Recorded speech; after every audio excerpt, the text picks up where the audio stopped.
English art is the body of visual arts made in England. Prehistoric art in England generally followed trends in the whole of Britain, but with early medieval Anglo-Saxon art a very distinct English style began, also in Anglo-Saxon England that included much of modern Scotland. English art continued to have an individual character thereafter, though after 1707 it is covered under the art of the United Kingdom. Although medieval English painting, mostly religious, had a strong national tradition and was at times influential on the rest of Europe, it was in decline from the 15th century. The English Reformation, which was especially destructive of art, not only brought the tradition to an abrupt stop but resulted in the destruction of almost all wall paintings. Only illuminated manuscripts now survive in good numbers. The art of the English Renaissance lagged behind that of other European countries, but there is already a strong interest in portraiture, which was the main form of painting for which there was a market, and the portrait miniature was more popular in England than anywhere else. Sculpture was mostly architectural and for monumental tombs. By the time of the Act of Union, the English taste for landscape painting was developing. In all these areas, reliance on imported artists was high, which remained the case until at least the 18th century. Following historical surveys such as Creative Art in England by William Johnston, Nicolaus Pevsner attempted a definition in his 1956 book The Englishness of English Art, as did Sir Roy Strong in his 2000 book The Spirit of Britain, A Narrative History of the Arts, and Peter Ackroyd in his 2002 book The Origins of the English Imagination. Earliest art. The oldest art in England can be dated to the Neolithic period, including the large ritual landscapes such as Stonehenge from c. 2600 BC. From around 2150 BC, the Beaker people learned how to make bronze, and used both tin and gold. They became skilled in metal refining, and the works of art placed in graves or sacrificial pits have survived. In the Iron Age, a new art style arrived as Celtic culture and spread across the British Isles. Though metalwork, especially gold ornaments, was still important, stone and most likely wood were also used. This style continued into the Roman period, beginning in the 1st century BC, and found a renaissance in the medieval period. The arrival of the Romans brought the classical style, of which many monuments have survived, especially funerary monuments, statues and busts. They also brought glasswork and mosaics.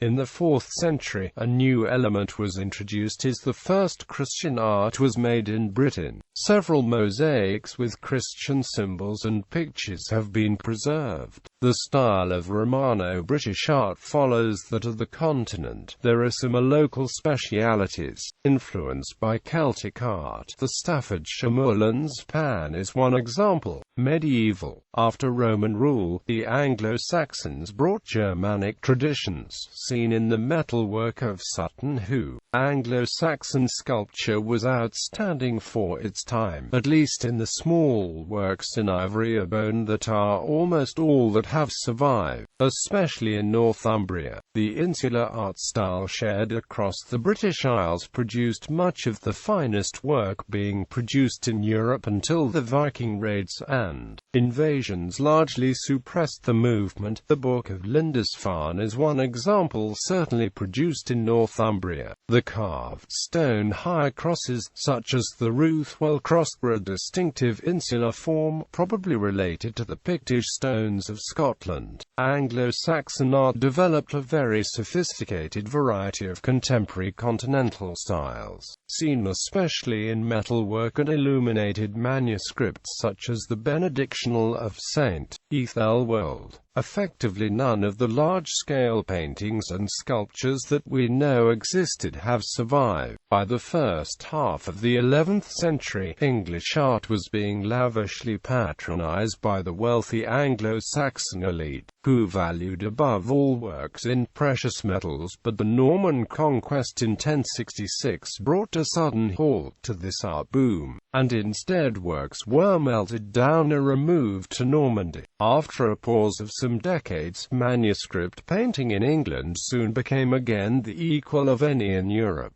In Romanesque works like the Winchester Bible and the St. Albans Psalter, and then early Gothic ones like the Tickhill Psalter, English illumination fell away in the final phase of the Gothic period as elite patrons began instead to commission works from Paris or Flanders. Some of the extremely rare survivals of English medieval panel paintings, like the Westminster Table and Wilton diptych, are of the highest quality. Another art form introduced through the church was stained glass, which was also adopted for secular uses. There was a considerable industry producing Nottingham alabaster reliefs for mid-market altarpieces and small statues, which were exported across northern Europe, 16th and 17th centuries. The artists of the Tudor court in the Renaissance and the successes until the early 18th century were mostly imported talents, often from Flanders. These included Hans Holbein the Younger, Van Dyck, Rubens, Orazio Gentilischi and his daughter Artemisia, Sir Peter Lely and Sir Godfrey Kneller. An exception must be made for the portrait miniature, where a strong English tradition began with the Elizabethan Nicholas Hilliard, who had learned from continental artists, and continued with Isaac Oliver and many other artists. By the following century, a number of significant English painters of full-size portraits began to emerge, and towards the end of the century the other great English specialism of landscape painting also began to be practiced by natives. Both were heavily influenced by Anthony van Dyck in particular, although he does not seem to have trained any English painters himself. He was a powerful influence in promoting the Baroque style. One of the most important native painters of this period was William Dobson. During the 17th century, the English nobility also became important collectors of European art, led by King Charles I and Thomas Howard, 21st Earl of Arundel, in the first half of the century. By the end of the century, the Grand Tour had become established for wealthy young Englishmen.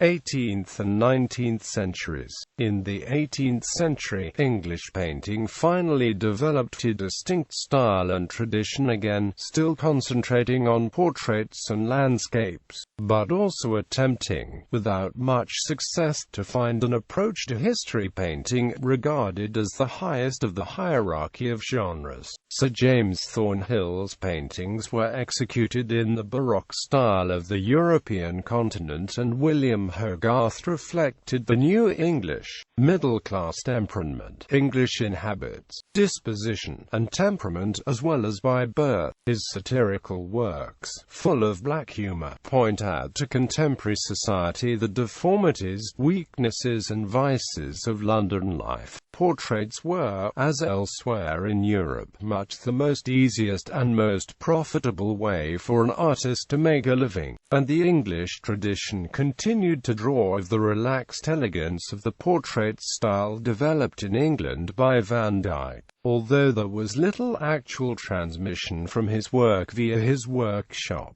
leading portraitists were Thomas Gainsborough, Sir Joshua Reynolds, founder of the Royal Academy of Arts, George Romney, and Sir Thomas Lawrence. Joseph Wright of Derby was well known for his candlelight pictures, George Stubbs for his animal paintings. By the end of the century, the English swagger portrait was much admired abroad, and had largely ceased to look for inspiration abroad. The early 19th century also saw saw the emergence of the Norwich school of painters, influenced by Dutch landscape painting and the landscape of Norfolk. The Norwich school were the first provincial art movement outside London. Short-lived due to sparse patronage and internal faction. Prominent members include founding father John Crome, John Selcotman, notable for his watercolours in particular, and the promising but short-lived maritime painter Joseph Stannard. Paul Sandby was called the father of English watercolour painting. Other notable 18th and 19th century landscape painters include Richard Wilson, George Morland, John Robert Cousins, Thomas Girtin, John Constable, J.M.W. Turner, and John Linnell. The Pre-Raphaelite movement, established in the 1840s, dominated English art in the second half of the 19th century. Its members, William Holman Hunt, Dante Gabriel Rossetti, John Everett Milius and others, concentrated on religious, literary, and genre works executed in a colorful and minutely detailed, almost photographic style. Themes.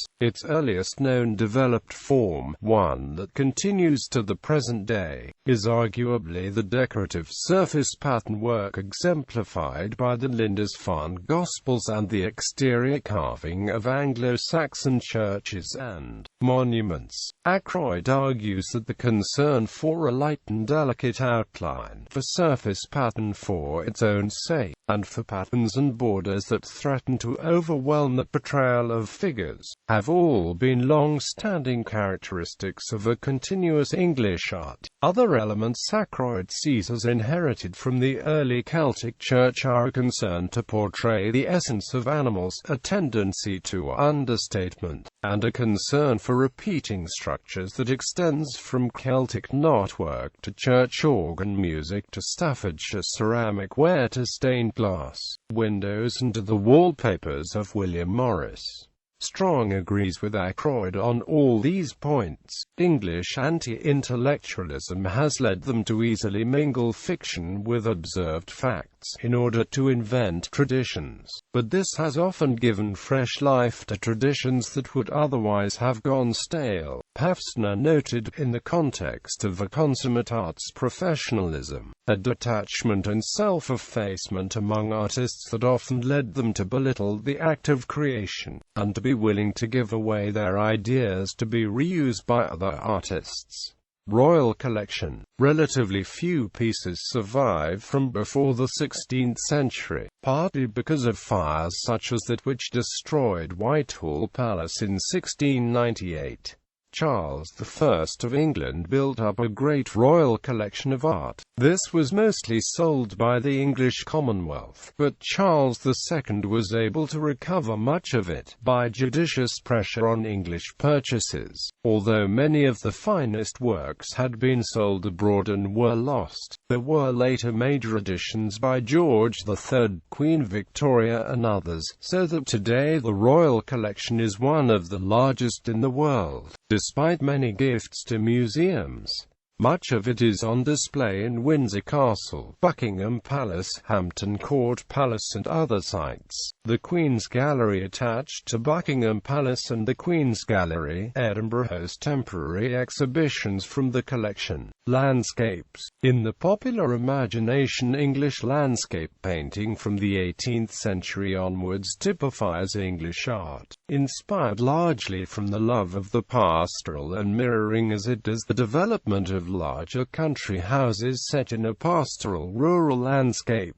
It was developed initially by Dutch and Flemish artists from the late 17th century onwards. As the population of England grew during the Industrial Revolution, a concern for privacy and smaller gardens becomes more notable in English art. There was also a newfound appreciation of the open landscapes of romantic wilderness, and a concern for the ancient folk arts. William Morris is particularly associated with this latter trend, as were the Pre-Raphaelite Brotherhood. Another important influence, from about 1890 until 1926, was the growing knowledge about the visual art of Japan. Being a coastal and seafaring island nation, English art has often portrayed the coast and the sea. Being a nation of 4 distinct seasons, unchangeable weather effects have often been portrayed in English art. Weather and light effects on the English landscape have been a preeminent aspect of modern British landscape photography.